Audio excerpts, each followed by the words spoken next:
오늘 우리에게 주시는 하나님의 말씀은 마태복음 23장 1절에서 8절까지의 말씀입니다. 이에 예수께서 무리와 제자들에게 말씀하여 이르시되 서기관들과 바리새인들이 모세의 자리에 앉았으니 그러므로 무엇이든지 그들이 말하는 바는 행하고 지키되 그들이 하는 행위는 본받지 말라. 그들은 말만 하고 행하지 아니하며 또 무거운 짐을 묶어 사람의 어깨에 지우되 자기는 이것을 한 손가락으로도 움직이려 하지 아니하며 그들의 모든 행위를 사람에게 보이고자 하나니 곧 그 경문띠를 넓게 하며 옷수를 길게 하고 잔치의 윗자리와 회당의 높은 자리와 시장에서 문안 받는 것과 사람에게 랍비라 칭함을 받는 것을 좋아하느니라. 그러나 너희는 랍비라 칭함을 받지 말라. 너희 선생은 하나요 너희는 다 형제니라. 아멘. 오늘 저는 침묵의 리더라는 주제를 가지고 말씀을 나누고자 합니다. 우리가 타인에게 기대하는 리더의 모습은 대개 어떤 것일까요? 혹은 자신 스스로가 리더라는 가정하에 어떤 리더가 되기를 자청하십니까? 우리는 여기서 여러 가지 상을 떠올려 볼 수 있을 것입니다. 예를 들면 카리스마 있는 리더, 혹은 말을 잘하는 리더, 혹은 찬양팀의 리더라면 찬양을 잘하는 리더 등 여러 가지 상이 있을 것인데 이왕이면 이것의 공통점은 타인의 시선에 비추었을 때 그럴싸한 모습의 리더가 되기를 누구나 사실은 희망하고 있다는 것입니다. 그러나 오늘의 본문은 우리의 상상과는 우리가 원하는 상과는 정반대의 이야기를 하고 있습니다. 여기서 말하는 리더는 카리스마 있는 리더도 아니요 말을 잘하는 리더도 아니고 또 찬양을 잘하는 리더를 요구하는 것도 아닙니다.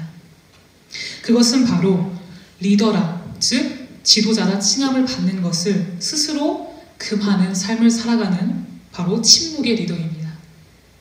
침묵의 리더, 얼핏 들어서는 그 의미가 조금 불분명할 것 같습니다.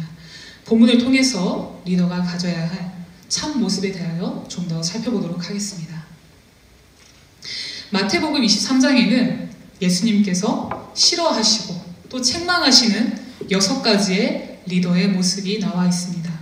소개해드리고자 하는데 들으시면서 마음으로 나는 몇 개가 해당될까, 몇 개가 해당되는지 세워보시는 것도 아마 좋은 경험이 되실 것 같습니다. 말씀드리겠습니다. 첫 번째, 말만 하고 행하지 아니하며. 두 번째, 다른 사람에게 짐을 주되 자신은 일하지 아니하며. 세 번째, 외식하는 행위, 즉 남에게 보이기 위해 거칠게 꾸미는 것을 즐겨하며. 그리고 네 번째, 높은 자리만 구하고. 다섯 번째, 인사받는 것, 즉 자신을 인정해주고 다른 사람이 알아주는 것을 좋아하며. 마지막 6번째는 자신을 랍비, 오늘날로 말하자면 선생으로 인정해주는 것을 좋아한다 라는 6가지의 그런 모습들이 나와 있습니다. 저도 말씀을 준비하면서 개인적으로 체크를 해봤는데 마음에 많은 찔림이 있었습니다. 개수는 말씀드리지 않겠습니다. 네. 여러분, 방금 소개해드린 이런 유혹은 누구에게 좀 자주 찾아올까요? 바로 다름 아닌 리더에게 자주 찾아오는 유혹입니다.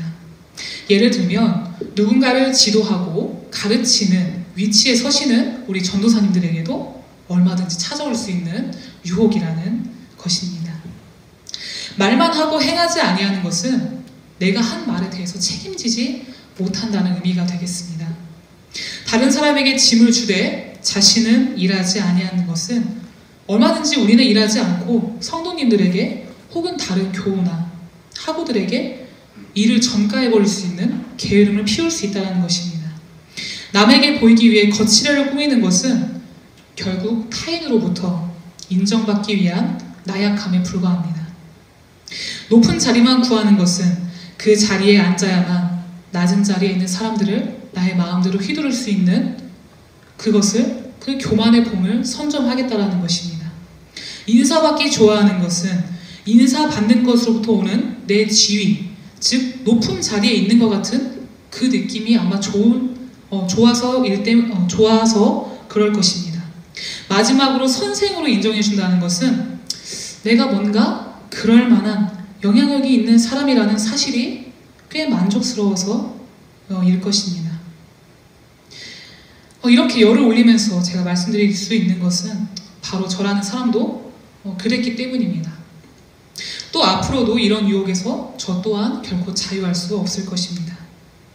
예수님께서는 이런 유혹에서 넘어질 수밖에 없는 우리를 향해 분명하게 말씀하십니다. 본문의 8절 읽어드리겠습니다.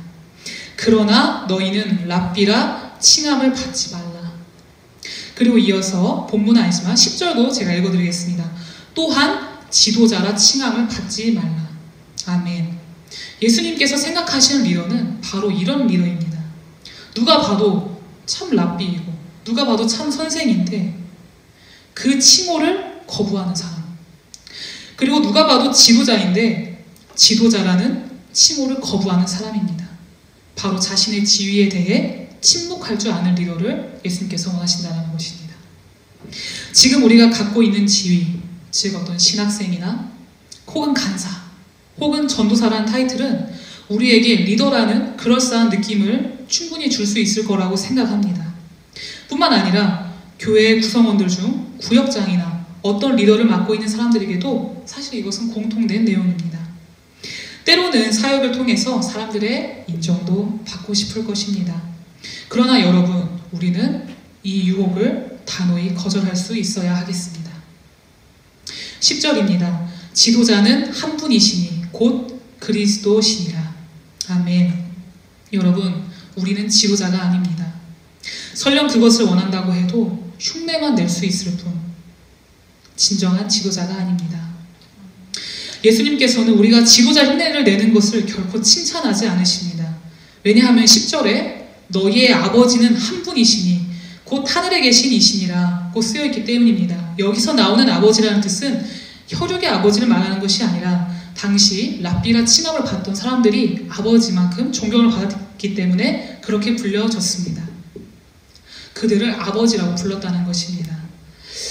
우리도 여기에 나와 있는 랍비처럼 누군가의 영적 아버지 혹은 영적 어머니가 되고 싶습니까? 그러나 안타깝게도 우리는 결코 그렇게 될 수가 없습니다. 오직 아버지는, 우리의 영적 아버지는 하늘에 계신 한 분 하나님밖에 없는 줄 믿습니다. 또 11절에 너희 중에 큰 자는 너희를 섬기는 자가 되어야 하리라 라고 쓰여 있습니다. 이것은 또 무슨 의미일까요? 곰곰이 생각해보면 리더 스스로를 공동체에서 구별해내어 특별한 존재로 만들지 말고 도리어 조용히 성도들의 발 아래에서 그들의 발을 예수님의 마음으로 닦으라는 것입니다. 마가복음 10장 45절 말씀입니다. 인자에 온 것은 섬김을 받으려 함이 아니라 도리어 섬기려 하고 자기 목숨을 많은 사람의 대속물로 주려 함이니라 라고 쓰여 있습니다. 여기서 흥미롭게 볼 단어는 도리어라는 단어입니다. 이 단어를 잘 살펴보면 사전적인 의미로 이런 것이 있습니다. 예상이나 기대 또는 일반적인 생각과는 반대되거나 다르게, 즉 예수님은 메시아로 오셨음에도 불구하고 자신이 받을 모든 추앙을 다 거절하고 기대하지 않고 그저 섬기러 오셨다는 것입니다. 우리도 예수님처럼 도리어 섬길 자신이 있으십니까? 자신의 직분을 생각하지 않고 받을 그 기대를 생각지 않고 칭찬을 거절하며 그렇게 도리어 섬길 자신이 있으십니까? 우리는 리더지만 리더라는 자리에서 내려와야 합니다. 마땅히 받아야 할 것이라고 생각되는 칭찬과 인정받을 것이라는 기대를 다 내려놓아야 합니다. 아이러니하게도 하나님의 나라는 우리에게 다음과 같이 요구하고 있기 때문입니다. 본문 12절입니다. 누구든지 자기를 높이는 자는 낮아지고 누구든지 자기를 낮추는 자는 높아지리라. 아멘. 이것이 바로 하나님 나라의 원리입니다. 이 세상은 높아지려면 누군가를 짓밟고 올라가든지 혹은 제거하든지 혹은 경쟁하든지 해서 올라가야만 합니다. 그러나 하나님의 나라는 다릅니다.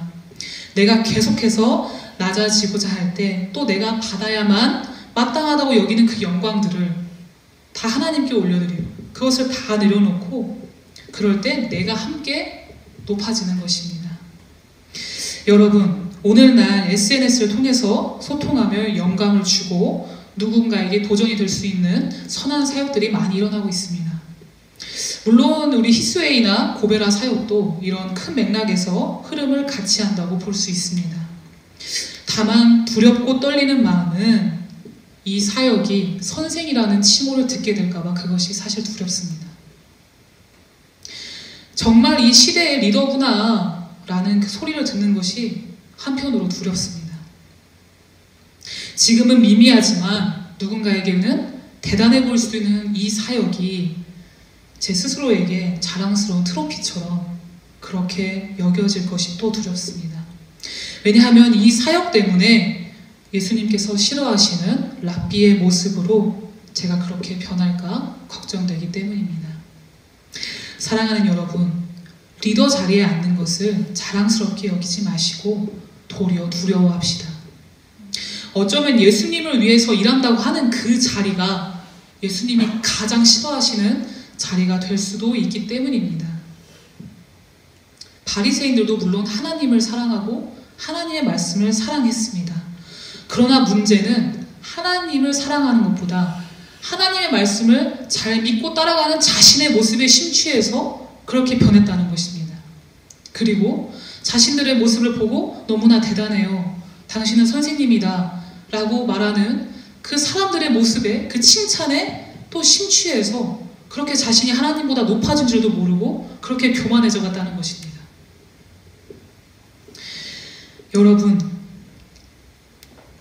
이 시대에 필요한 리더의 상은 무엇일까요?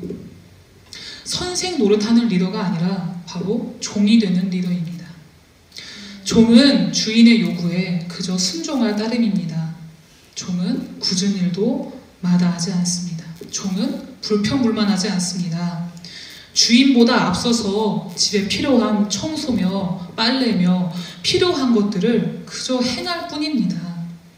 종은 그리고 칭찬을 기대하지 않습니다. 마땅히 해야 할 일을 했기 때문입니다. 여러분, 종이 되기로 작정하셨다면 기왕이면 침묵하는 종이 됩시다. 그리고 리더가 되되 스스로 리더인 것을 침묵합시다. 그것을 입 밖으로 내는 순간 결국 그것은 나의 자랑이 됩니다. 마치 바리새인들의 그 긴 옷술과 그 말씀을 적은 그 넓은 그 경문띠와 다를 것이 무엇이 있겠습니까? 말씀을 정리하겠습니다. 오늘 본문을 통해 우리는 침묵의 리더에 대해 혹은 겸손한 그 리더 모습에 대해 깊이 다시 한번 생각해 보았습니다. 사실 조금 어려운 내용일 수 있겠습니다. 저도 되게 마음이 사실 무거웠습니다. 이 말씀을 준비하는데. 어쨌든 조금 어려운 내용이지만 이 말씀에서 말하는 리더는 리더가 되되 리더가 되지 말라라는 내용입니다. 즉 다시 말하자면 겉보기에만 리더인 척 하는 사람이 아니라 보이지 않는 부분까지도 리더로 살라는 예수님의 권고였습니다. 그리고 그것을 예수님은 더욱 기뻐하신다는 것입니다. 노자의 도덕경 제17장에는 4가지의 지도자가 나옵니다. 이것만 말씀드리고 말씀 정리하겠습니다. 태상, 부지, 유지. 가장 훌륭한 지도자는 사람들에게 그 존재 정도만 알려진 지도자다. 기차친, 이예지. 그 다음은 사람들이 가까이 하고 칭찬하는 지도자이고, 기차외지. 그 다음은 사람들이 두려워하는 지도자. 기차모지. 가장 좋지 못한 것은 사람들의 업신여김을 받는 지도자이다. 여러분, 어떤 지도자가 되시겠습니까? 선택은 우리들의 몫에 달려 있습니다. 찬양 한 곡 부르시고 기도하겠습니다.